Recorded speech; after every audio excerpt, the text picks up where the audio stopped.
be the intro song to the movie of your life? The intro song to the movie of my life.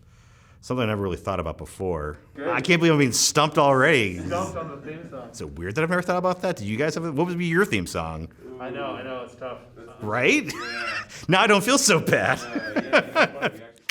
I'm Aaron Grayson. I'm a test lab supervisor with Tokyo Electron Limited.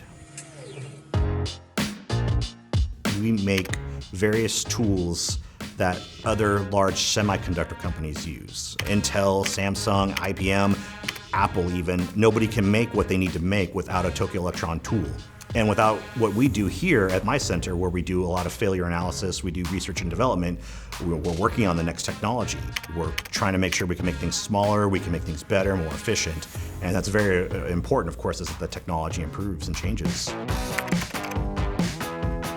My dad was active duty military, so I kind of grew up in a lot of places. I was born in Virginia, but then we moved to Washington, Germany, Hawaii, back to Virginia, and then coming here to Oregon. I liked writing a lot when I was a kid. Oddly enough, I didn't enjoy science back then as much as I would have today, and I do today.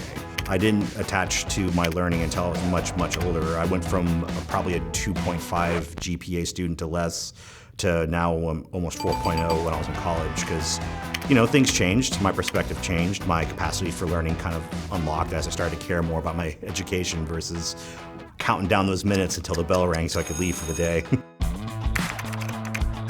My job in the military was actually quite unique. I can't go into a lot of what it was, but I will say the easiest translation was communications.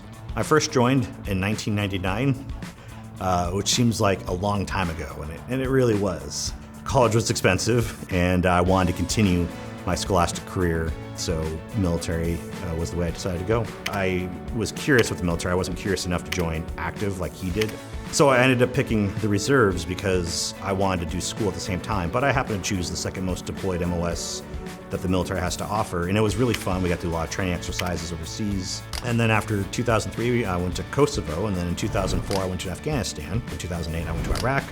And then I finished my career after that when I returned home in 2009. After I got back, I went to school full bore. I got my degree at George Fox University. It's a Bachelor of Science in Business Project Management. And I transferred after school over here to Tokyo Electron.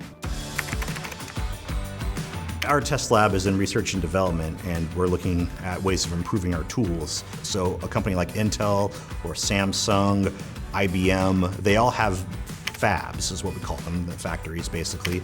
And what they do is they manufacture these wafers. They're very big discs that have all the chips on them, all in one wafer. And what we do is we're doing a lot of what's called failure analysis. So we'll take wafers or parts of wafers that have gone through the tools for their part of the process, and we'll load it into one of our microscopes, and we'll have a look at it. What we're looking for is various defects we might see. And we take images that what we find, and we send that to the engineers. We use what's called a scanning electron microscope, which what that is actually a very high-powered microscope that doesn't use light. It uses an electron beam. One of the features that I've measured before was about 20 nanometers wide. That would be about putting a pencil and measuring just the very tip of it and standing it next to the Washington Monument. Stand back to where you can see the Washington Monument at its full scale and try to look at that pencil. And that's about a practical scale of how small we're talking. Like the transdimensional electron microscope I use, we align it at pico level. I actually get to see silicon atom pairings, which is pretty cool. It doesn't look as great as you think it is because it's little fuzzballs for all intents and purposes, but yeah, we go down to that level.